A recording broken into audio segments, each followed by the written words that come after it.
Guys तो आप सभी को पता ही होगा कि हमने अभी केमिस्ट्री, जो पूरी आपकी केमिस्ट्री आनी है, मतलब 1 टू लेके पूरे टोटल 10 चैप्टर्स हैं, उसमें आपका फिजिकल, ऑर्गेनिक एंड इनऑर्गेनिक सब आने वाला है। ठीक है, तो उसके हिसाब से आपके ये क्वेश्चंस बनाए हैं एंड मैं गारंटी देता हूँ जितने भी टॉपिक्स आते हैं, मतलब जितने भी टॉपिक्स कंप्लीट कराए जाते हैं, जैसे पिछली वीडियोस में 10 क्वेश्चन करा दिए, अभी 11 से 20, ये 20 क्वेश्चन आप अच्छे से नोट डाउन कर लेना। उसके बाद आपके और क्वेश्चंस आएंगे। ठीक है, 4 मार्क्स टाइप अलग क्वेश्चंस आएंगे एंड बहुत कुछ स्पेशल होने वाला है एंड बहुत कुछ हर सब्जेक्ट से रिलेटेड आने वाला है। ठीक है, और वो इतना इंपॉर्टेंट है, अगर आपने वो वीडियोस नहीं देखे तो लिटरली मुझे ना चाह के भी कहना पड़ेगा कि आप पछताने वाले हो आगे चलकर, क्योंकि यहीं से आपका पूरा फाइनल एग्जाम बनने वाले हैं। मैं ये नहीं कह रहा कि अर्धवार्षिक पर अपन फोकस करते हैं, प्री बोर्ड पर फोकस करते हैं। अब हमारे पास ऐसा टाइम नहीं है कि हम पर्टिकुलर एक एग्ज़ाम को फोकस करें, उनके हिसाब से चलें। अब हमारे पास बहुत कम टाइम बचा हुआ है। एटलीस्ट ये सोचकर चलो कि हमें दिसंबर में एग्ज़ाम्स देने हैं, तो नवंबर में हमें ऐसा सोच के चलना है कि हमारा फरवरी मंथ है एंड मार्च में हमारा एग्ज़ाम है, तो फरवरी को अपन को कन्वर्ट करना है नवंबर में। ठीक है, तो उसी के हिसाब से वीडियोस आएंगी। वीडियोस जिस हिसाब से आएंगी आपको मेहनत भी उसी हिसाब से करना पड़ेगा। मैथ्स के क्वेश्चंस चैप्टर बाई चैप्टर्स आपको कंप्लीट करा दिए जाएंगे, इंपॉर्टेंट क्वेश्चंस बता दिए जाएंगे, उससे एक क्वेश्चन बाहर नहीं जाएगा। तो बस अपनी मेहनत करते चलो, जो जो वीडियोज़ में बताते जा रहे हैं वो करते चलो, क्योंकि अब सभी को पता होगा कि इस बार का रिजल्ट कितना ख़राब गया है। और अगर त्रैमासिक एग्जाम में अगर ये इंपॉर्टेंट क्वेश्चन नहीं बताते तो सोच सकते हो आप कितना ख़राब होता है। चलो, यहाँ तक हमने कहाँ तक कर लिया था मैं दिखा देता हूँ आपको। ओके, हमने यहाँ तक टोटली कंप्लीट कर लिया था यहाँ तक। ठीक है ना, हेनरी का विलेयता संबंध, सॉरी यहाँ तक है ना। 10th क्वेश्चन ये था ना हमारा, विलयन की परिभाषा लिखिए। कितने प्रकार के विलयन होते हैं, तो हमारे ये 3 होते हैं, संतृप्त, असंतृप्त और अतिसंतृप्त। ठीक है, उसके बाद हमें करना था 11th क्वेश्चन से। गई जितने भी क्वेश्चन है, एक एक चीज़, एक एक स्पेलिंग आपको बहुत अच्छे से याद करना है, बहुत अच्छे से। मैंने बहुत रिसर्च करके, इतने दिन वीडियोस ना आने के यही कारण है कि आप सभी के लिए मेहनत की है। ठीक है, तो बस जितने भी पार्ट्स आते जाते हैं वीडियोस को देखना है एंड हाँ यार, शेयर करने में बिल्कुल कंजूसी नहीं करना, आपका एक शेयर बहुत इंपॉर्टेंट मायने रखता है। ठीक है, चलो यहाँ पर देख लेते हैं हेनरी का विलेयता संबंधित नियम। तो यहाँ पर हमारा आता है, यदि कोई गैस विलयन बनाने की प्रक्रिया में रासायनिक रूप से अपरिवर्तित रहती है तो स्थिर ताप पर द्रव्य का एक निश्चित आयतन में घुलित गैस का द्रव्यमान विलयन के साथ समान अवस्था में स्थित गैस के दाब के समानुपाती होता है। बहुत ईजी है, हेनरी का नियम है। सिंपल यही पूछ लिया जाता है कि जैसे आप पे हेनरी का नियम तो बनता है, लेकिन हेनरी का विलेयता संबंधित नियम ये भी आना चाहिए। ठीक है, ये काफ़ी क्वेश्चन अलग कर देते हैं, लेकिन मेन टॉपिक आपका ये रहेगा। आपको फिर कंफ्यूज नहीं होना है। अगर आपको ये लिखा आ गया हेनरी का विलेयता संबंधित नियम, फिर उसके बाद यहाँ कुछ भी लिख दें तो आपको ये आंसर सीधा पटक देना है यहाँ पर। ठीक है, पूरा। और साथ में आपको ये भी शो करना है कि हमारा एम क्या है, पी क्या है, टी क्या है। उसके बाद जो हमने के यूज़ किया है वो हेनरी स्थिरांक है या, ठीक है, नियतांक नहीं लिखना है आपको। नियतांक आपको बेसिकली पता ही होगा कि हमारे फिजिक्स में लिखा जाता है, केमिस्ट्री में स्थिरांक लिखा जाता है। ओके, नेक्स्ट क्वेश्चन आ जाता है, ये भी हमारा महा इंपॉर्टेंट क्वेश्चन है। ठीक है, ये हमारा 2017 में आया है, 2020 में आया है, 29 में आया है। ठीक है, मतलब 2009, 2020, 2017। ठीक है, एंड ये 2020 अभी भी आएगा 2023 में। ठीक है, जहाँ तक मुझे लग रहा है। ओके, तो वे 2 विलयन जिन्हें अर्धपारगम झिल्ली से पृथक करने पर परासरण नहीं होता, मतलब वे 2 विलयन होते हैं जिन्हें अर्धपारगम झिल्ली से अगर हम पृथक करेंगे ना, ठीक है, 2 विलयन होते हैं, आपको पता, ऐसे 2 विलयन होते हैं, और अर्धपारगम झिल्ली से अगर हम इन्हें पृथक करेंगे तो इनमें क्या नहीं होता, इनमें परासरण नहीं होता। ठीक है, ये याद अच्छे से रख लेना। 2 विलयन जिन्हें अर्धपारगम झिल्ली से पृथक करने पर परासरण नहीं होता है उन्हें क्या कहते हैं, समपरासरी विलयन। ठीक है, और इसका हमें क्या करना है, और इन विलयनों का परासरण दाब समान होता है, ये लिख देना। ठीक है, इसका भी 1 नंबर आपको ईजिली मिल जाएगा। वैसे तो यहाँ पर है, लेकिन ये चीज़ लिख दोगे तो टीचर के ऊपर बहुत अच्छा इफेक्ट पड़ेगा। एंड ये लिख दिया तो नंबर फिक्स है। ठीक है, ठीक है, पी वी और इधर बराबर पी डैश वी डैश, जहाँ पर पी बराबर पी डैश हो जाएगा, वी बराबर वी डैश हो जाएगा। स्टार्टिंग की क्लासों से आपको सिखाया जा रहा है। उसके बाद हम लोग बात करते हैं next question, question number 13। Okay, villain किसे कहते हैं, ये आपका स्टार्टिंग का पहला क्वेश्चन यानी कि 5th क्वेश्चन या 6th क्वेश्चन हो सकता है आपका। ये मेन क्वेश्चन देखो, या फिर आपका पहला जो आपका एनुअल एग्जाम में कीलेट वाला आ जाएगा पहला क्वेश्चन कि कीलेट किसे कहते हैं, लिगेंड किसे कहते हैं, वो आगे चलकर अपन को क्वेश्चंस मिलेंगे। ये बेसिकली आपका देख के चलो तो हमारे इनऑर्गेनिक है, मतलब ये जो 20 क्वेश्चन की सीरीज में फुल इनऑर्गेनिक है, तो इनऑर्गेनिक हमारे यहाँ से कंप्लीट हो जाएगा। एंड उसके बाद हम लोग इनऑर्गेनिक के बड़े क्वेश्चन कंप्लीट करेंगे। वो हम कैसे करेंगे, क्वेश्चन बैंक के जो आपका ब्लूप्रिंट है उसके हिसाब से भी क्वेश्चन देखेंगे कि कैसे कैसे हमारे बड़े क्वेश्चंस हो रहे हैं। मतलब बहुत बहुत वॉर चल रहा है आपका ये, ठीक है, एक एग्ज़ाम नहीं है, ठीक है। इसका जब रिजल्ट्स आएंगे ना तब अलग धूम मचनी चाहिए, ठीक है। सभी का 90+ चाहिए। जिन्हें लगता है कि सर हमारा मतलब नहीं आ सकता, 50+ भी नहीं जा सकते सर, हम 70+ नहीं जा सकते, मैंने आपको पिछली वीडियोस में भी कहा है। जिन बच्चों को ये लगता है कि सर हमारा 50 से ऊपर नहीं जाता, सर हमारा 60 से ऊपर नहीं जाता, एंड एवरेज जहाँ तक देखा गया है 75 बच्चे रुक जाते हैं, 85 रुक जाते हैं, लेकिन 85 से ऊपर जाना बहुत मुश्किल होता है, ठीक है। तो उनके लिए ये टॉपर सॉल्यूशन 90+ पार कराएंगे, ये गारंटीड है, ठीक है। एक बार विश्वास तो करके देखो, ठीक है।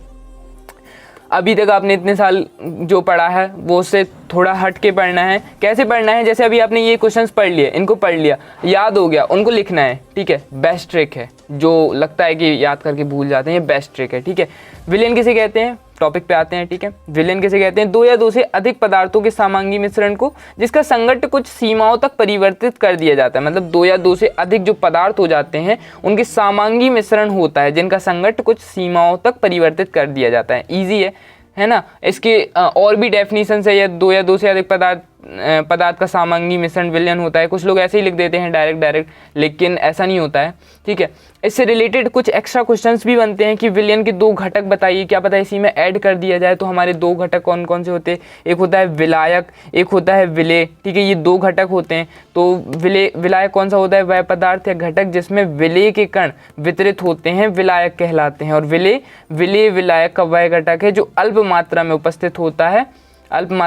उपस्थित होता है, विलेय कहलाता है। ये 2 हो गए इजी। देखो इससे रिलेटेड ये आ जाता है क्वेश्चन, तो ये आएगा, लेकिन ये आपके बन सकते हैं क्वेश्चन, ठीक है। तो इन्हें फोकस करना है, ये ऑब्जेक्टिव में भी बन जाएंगे, ठीक है। चलो इसके बाद हम लोग देख लेते हैं सांद्रता। गाइस अभी अपने पता बहुत स्ट्रेटेजी के साथ पढ़ना है, ऐसा नहीं कि अंधाधुंध पढ़ते जा रहे हैं, जो इंपॉर्टेंट नहीं है वो भी पढ़ते जा रहे हैं, इतने मोटे मोटे नोट्स लिखे हैं सब पढ़ते जा रहे हैं, ऐसा नहीं पढ़ना है। देखो माइंड, ठीक है, वो अभी के लिए नहीं है, बाद में बताएंगे, अभी उसका टाइम नहीं है, ठीक है। जब टाइम आएगा तो उसका भी अपन लोग एक करेंगे वीडियोस। बस वीडियोस रेगुलर देखना है, चैनल सब्सक्राइब नहीं किया तो करके रखो, नोटिफिकेशन हर वीडियो को देखना है। एक दिन में 1 से 2 वीडियो आया करेंगी, टाइम निकाल के देखना है, ठीक है। 8 से 10 मिनट, 15 मिनट हो जाएगी बस, इससे ज़्यादा नहीं, ठीक है। फालतू जो टाइम वेस्ट होता है वो यहाँ पर इन्वेस्ट करना है, ठीक है।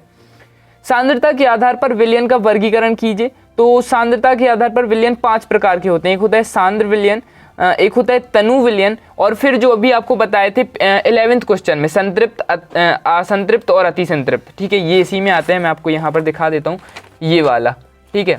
और एक अति संतृप्त, ये हमारा ये आ जाता है, लेकिन आपको इसी क्वेश्चन में ऐड करने हैं, ठीक है। ये 5 प्रकार के होते हैं, वो आंसर आपको डेफिनेशन वहाँ से लिख लेना है। तो सांद्र विलयन कौन होते हैं, वे विलयन जिसमें विलेय की मात्रा अत्यधिक होती है। सांद्र विलयन कौन होते हैं, वे विलयन जिसमें विलेय की मात्रा अत्यधिक होती है। तनु विलयन कौन होते हैं, वे विलयन जिसमें विलेय की मात्रा विलायक की तुलना में कम होती है। चलो ये हो गया। गाइस पता कल की वीडियो जो आई थी ना हमारी शाम को, मतलब पूरा नेट तो गया था, बहुत मुश्किल से वीडियोस अपलोड हुई है यार, पूरा 1.5 GB उड़ गया यार, हद है। वो क्या था ना, PDF वाली वीडियोस में उतना नेट नहीं जाता है, लेकिन ये जो सामने वाली होते हैं ना, जो बच्चे मतलब यूट्यूब, आप लोग अगर व्लॉगिंग वगैरह करते होंगे, कुछ लोग तो करते होंगे ना व्लॉगिंग वगैरह, तो उन्हें पता होगा कि नॉर्मल कैमरा वाली वीडियोस कितना ज़्यादा MB लेते हैं, है ना। तो और एक हमारे पास टास्क भी होता है कि 2 GB को कैसे चलाएं एक दिन, है ना। एक टाइम तो ऐसा रहता था 100 MB पूरे दिन भर चलता था यार, चलो यहाँ देख लेते हैं नेक्स्ट क्वेश्चन। ओके, नॉर्मलता फॉर्मलता वो अभी आपको करा दिए थे ना, नॉर्मलता फॉर्मलता स्टार्टिंग के फर्स्ट क्वेश्चन ही था हमारा, ठीक है। एक अलग से डेफिनेशन आएगी आपका 6th-7th क्वेश्चन में अथवा में आएगी ये नॉर्मलता, ठीक है। किसी विलयन की नॉर्मलता पदार्थ के ग्राम तुल्यांकों की वह संख्या है जो विलयन के 1 लीटर में उपस्थित हो, जिसे n से दर्शाते हैं, ठीक है। गाइस अगर आप लोग कहो तो इन्हें एक्सप्लेन, एक एक आंसर को एक्सप्लेन कर दें। वैसे इन आंसर्स को एक्सप्लेन उतना ज़्यादा किया नहीं जा सकता क्योंकि नॉर्मल डेफिनेशन है, छोटी छोटी सी डेफिनेशन है। बड़े क्वेश्चंस आएंगे, व्यंजक आएंगे तो उन्हें पर्टिकुलर एक्सप्लेन किया जाएगा आपको, ठीक है। तो उसमें डरने की बात नहीं है। उसके बाद हम लोग बात करते हैं मूल प्रभाज, ठीक है। मूल प्रभाज किसे कहते हैं? किसी विलयन में उपस्थित एक घटक के मोलों की संख्या तथा, ठीक है, एक घटक में मोलों की संख्या हो गई, तथा विलयन में उपस्थित समस्त घटकों के मोलों की संख्या का कुल मोलों की संख्या का अनुपात मूल प्रभाज कहलाता है। उसके बाद ये बहुत इंपॉर्टेंट है, ठीक है, ये चीज बहुत इंपॉर्टेंट है, अच्छे से लिखना है, ठीक है। x से बराबर na बटे na प्लस nb, फिर इधर पे xb बराबर nb na plus nb, simple हो जाएगा। उसके बाद अब हमारे सिर्फ 4 क्वेश्चंस बचे हैं, ठीक है, तो उन्हें और देख लेते हैं। ओके चलो, विद्युत अपघट्य किसे कहते हैं? वे पदार्थ जो विलयन व गलित अवस्था में आयन देते हैं विद्युत अपघट्य कहलाते हैं। इसमें धारा प्रभावित कर रासायनिक परिवर्तन होता है। गाइस अगर आपको आंसर्स याद करने में मतलब ऐसा प्रॉब्लम हो रही है तो जैसे अगर आपको अगर समझाएं, जैसे संचारण किसे कहते हैं, तो मैंने आपको प्रीवियस वीडियोस में एग्जाम टाइम में भी काफ़ी कुछ आंसर्स को समझाया है। जैसे संचारण किसे कहते हैं, अगर आप इसको समझाएं, अगर याद करने में प्रॉब्लम जाए तो वह अभिक्रिया जिसमें धातु की ऑक्सीजन नमियां अन्य रसायनों से धीमी अभिक्रिया द्वारा धीरे धीरे नष्ट होती जाती है, संचारण कहलाती है। अगर इसे समझाएं तो पता कैसा होगा। मान लो ये हमारी कोई धातु है, ठीक है, मैं पहले भी समझा चुका हूँ आपको, ठीक है, ऐसे क्वेश्चंस को सभी क्वेश्चंस को समझा चुका हूँ, ठीक है। जैसे मान लो ये कोई धातु है, ठीक है, इसे हम अपने घर के बाहर या छत पे रखाएंगे, धातु समझो यार, ठीक है, हाईलाइटर मत समझना, ऐसे धातु है, ये धातु है, इसे हम घर के बाहर रखाएंगे, छत पर, बाहर कहीं पर भी, इसे अकेला छोड़ देंगे कुछ दिनों तक, तो ये क्या होगी, धीरे धीरे वायु और नमी के कारण, ऑक्सीजन के कारण ये धीरे धीरे इसमें जंग लगेगी और ये नष्ट हो जाएगी। समझ आया कैसा था ये? अगर अच्छा लगा हो तो हर क्वेश्चंस को ऐसे समझा देंगे, ठीक है, एक एक एग्जाम्पल के साथ, ठीक है। जैसे लोहे पर जंग लगना इसमें दिया गया है, ठीक है, इसे लोहा मान सकते हैं। अगर आप कोई भी चीज़ है, अगर आप उसे अकेला रख देते हो तो वो उसमें पानी जब गिरता है, ठीक है, पानी बरसता है, फिर हवा ऐसे वायु और नमी होती है, तो फिर उसके कारण वो कैसी हो जाती है, उसमें जंग लगने लगती है और वो अपने आप ऐसे उसे छुओ बस तो ऐसे चूर चूर टाइप होने लगती है ना। वैसे अगर ऐसे आंसर आपको समझ आ रहे हैं तो ऐसे भी समझा देंगे, ठीक है, कोई उसमें प्रॉब्लम नहीं है, ठीक है। नेक्स्ट क्वेश्चन है 19th क्वेश्चन, अपचयन क्रिया को समझाइए। तो अपचयन वह अभिक्रिया जब रुकना एक सेकंड, हाँ ये कटा है, ठीक है, ये कटा है, क्रिया कटा है, ठीक है। जब अभिक्रिया में ऑक्सीजन की कमी होती है, जब अभिक्रिया में ऑक्सीजन की कमी होती है तो उसे अपचयन कहते हैं। जैसे कोई भी अभिक्रिया है उसमें ऑक्सीजन हमारा नहीं दिया गया, उसमें ऑक्सीजन की कमी हो रही तो उसे क्या कहते हैं, अपचयन, ठीक है। उसके बाद ये हमारा नेक्स्ट हो जाता है उपचयन, जब अभिक्रिया में ऑक्सीजन की वृद्धि होती है, ठीक है, इसमें ऑक्सीजन आ जाता है, जैसे यहाँ पर ऑक्सीजन नहीं है, इधर पे H2 है, यहाँ पर O2 है, ठीक है, तो इसमें ऑक्सीजन नहीं है, इसमें कमी हो रही है, तो क्या हो रहा है, ये कमी के कारण इसे अपचयन बोलते हैं एंड इसको क्या बोलते हैं, उपचयन। ये एक्स्ट्रा क्वेश्चन है, वैसे उतना इंपॉर्टेंट नहीं है, लेकिन इसके हिसाब से ये वैल्यू ऐड रखता था तो इसको आपको बता दिया, ठीक है, वैल्यू मतलब नॉलेज के लिए। ओके चलो नेक्स्ट क्वेश्चन देख लेते हैं। बोर तो नहीं हो रहे यार आप लोग, क्योंकि लास्ट ही क्वेश्चन बचा है यार, फिर आवाज़ सुनते सुनते बोर हो जाओ, पता चले ना, लगता है ऐसे यार सर 13 मिनट हो गए पकाते पकाते। यार लिख लेना, बाकी ये इसके पर्टिकुलर नोट्स बनाते चलो, मुझे नोट्स चाहिए।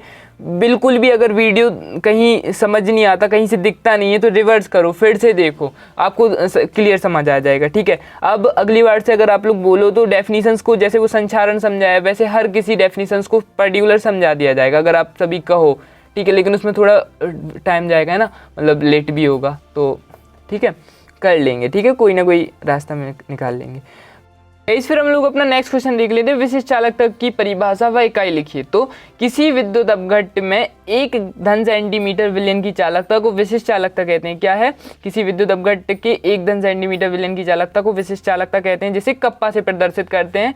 और विशिष्ट चालकता विशिष्ट प्रतिरोध का व्युत्क्रम होता है। फिर हमारा ये हो जाएगा एंड जहाँ पर हमें इन्हें शो ऑफ कर देना है कि जहाँ पर हमारा ये आर जो था, ये हमारा जो निकला है, इसका आर क्या है, प्रतिरोध है, ए जो है इसमें चालक के अनुप्रस्थ काट का क्षेत्रफल है, एल जो है लंबाई है, आपको पता ही होगा, ठीक है। ये जो हमारा निकला है के बराबर एल, ए कप्पा बराबर एल बटे आर ए, तो ये हो गया, ठीक है।